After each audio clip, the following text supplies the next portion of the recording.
እንደው እባካችሁ ባይደንቃችሁ እንኳን አታቃሉት፣ ባይገርማችሁ እንኳን አታርክሱት። በጣም ነው የሚደንቀው።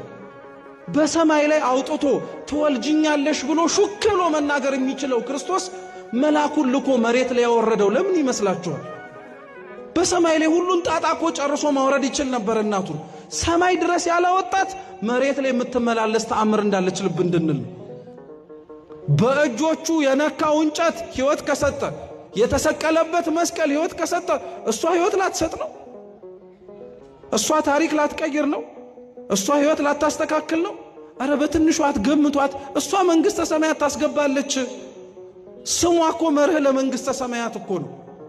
ሌሎችም ጻድቃን በምልጃቸው ያስገባሉ እኮ። ተው ክርስቲያኖች፣ ተራ በሆነ ነገር ላይ ጊዜያችሁን አታባክኑ። እውነት የቤተ ክርስቲያናችንን ንጹህ የሆነውን ትምህርት ቁጭ ብለን እንስማ። በዚህም በዛም በሚያወላግደው ነገር ላይ ጊዜያችሁን አታባክኑ። እርግጥ ነው ቀና የሆነ መልስ መስማት፣ የቤተ ክርስቲያኑን ትምህርት ማዳመጥ ግድ ነው።